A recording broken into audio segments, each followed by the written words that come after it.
Welcome back to Real Life Revenge. My name is Brittany, and I'm 27 years old. I had spent years imagining the moment I would finally breathe without pressure crushing my ribs, the day I would choose myself without apology. And that moment arrived quietly the morning I quit my job. There was no dramatic speech, no slam doors, just a calm email and a trembling finger hovering over the send button. For years, I had worked overtime, swallowed insults from clients, and lived inside a schedule that treated my life like an afterthought. I told myself it was temporary, that exhaustion was the price of stability. But stability never came, only deeper fatigue. So I walked away. 3 weeks later, after draining my savings and terrifying every practical voice in my head, I bought my dream beach house to heal. It wasn't a mansion, not the kind splashed across magazines, but to me, it felt like a miracle made of sunlight and salt air. The windows open to endless blue water, waves whispering instead of traffic screaming.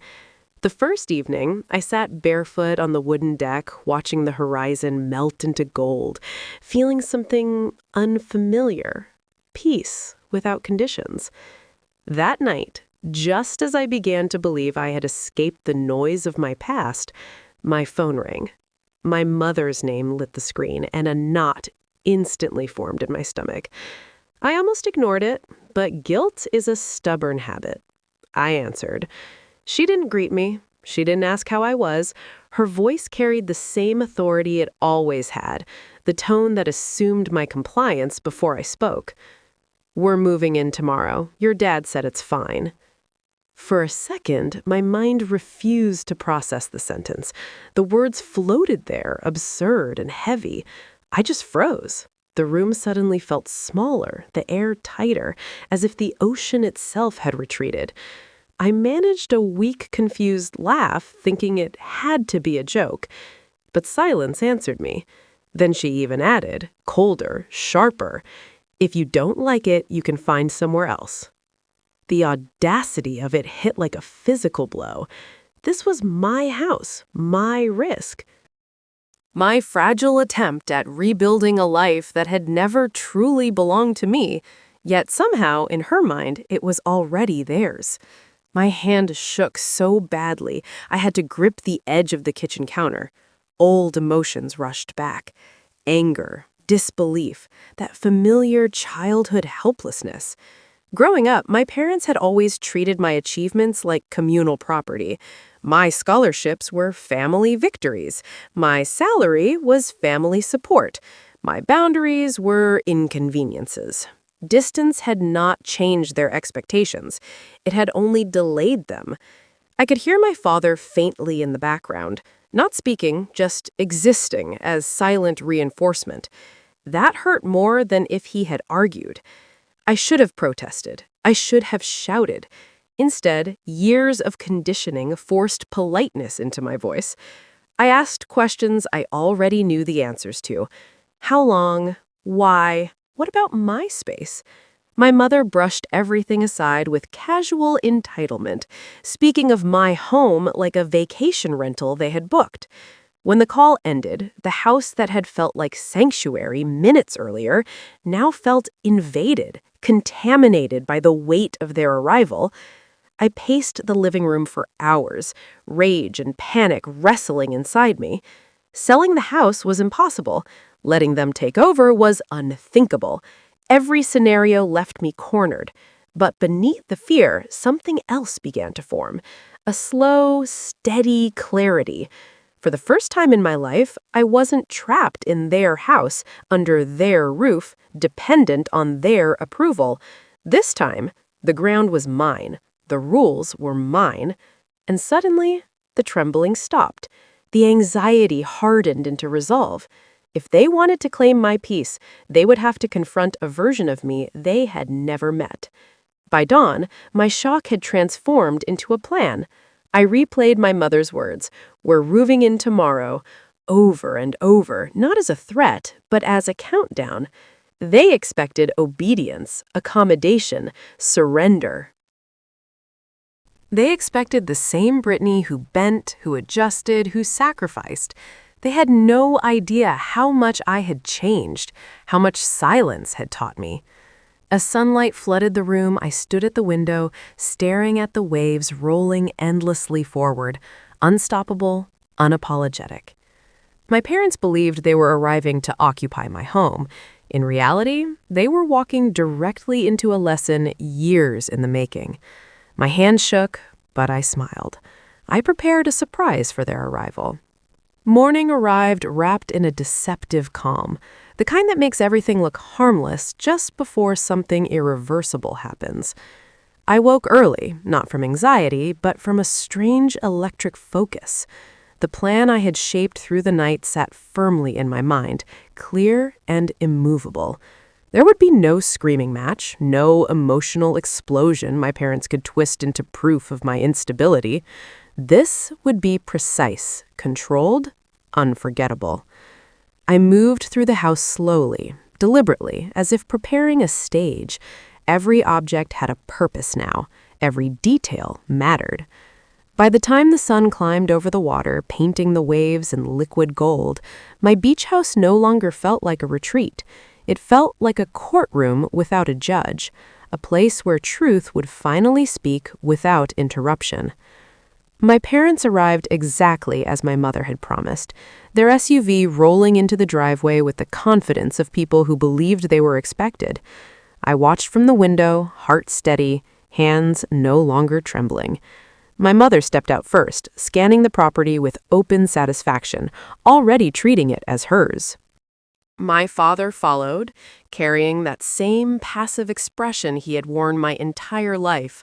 Not cruel, not kind, simply absent when it mattered most.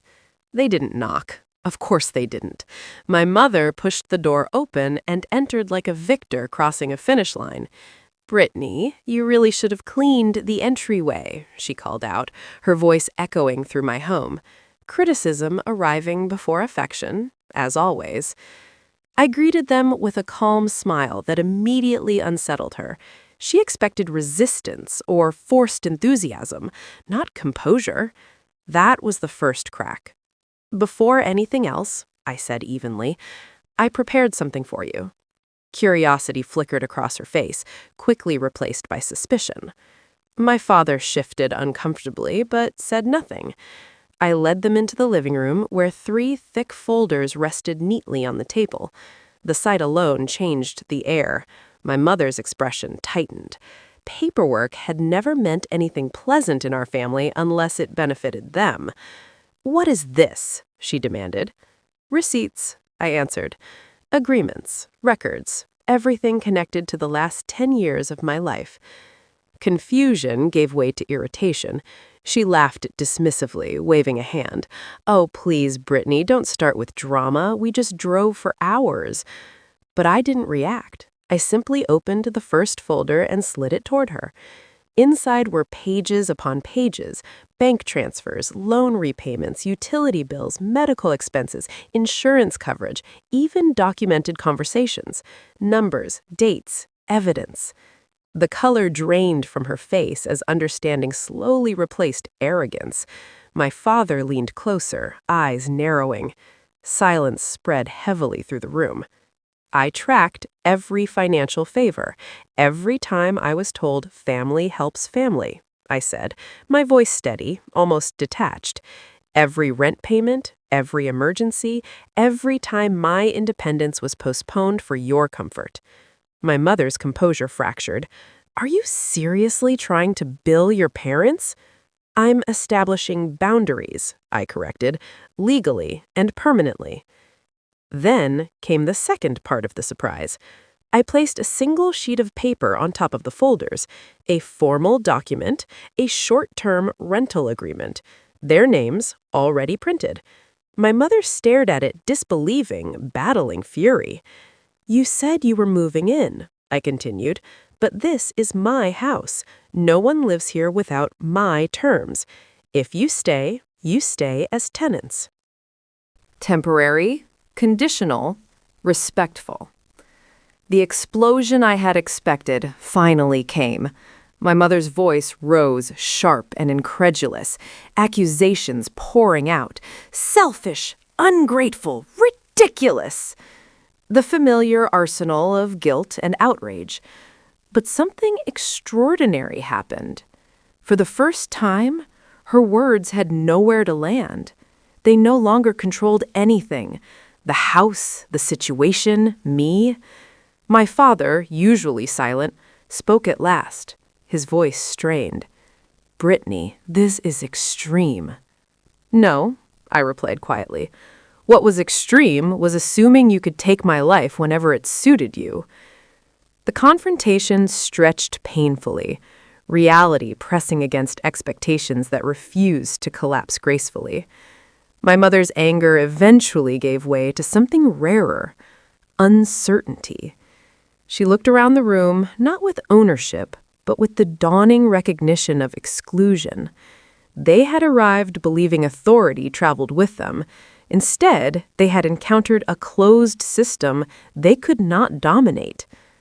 "I love you," I said finally, and the sincerity of it stunned them into silence.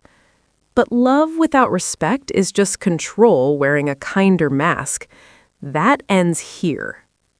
No shouting followed, no dramatic storming out, just a heavy, uncomfortable stillness as my parents stood there, stripped of assumptions they had carried for decades. The balance of power had shifted so completely it left no room for argument. They could accept my terms or leave. For once, the choice was entirely theirs and entirely powerless. When they walked back toward the door, my mother looked smaller, my father older, not defeated, but confronted by something unfamiliar. Consequence. I watched them drive away from the deck where I had once dreamed of peace, the ocean roaring softly behind me like quiet applause.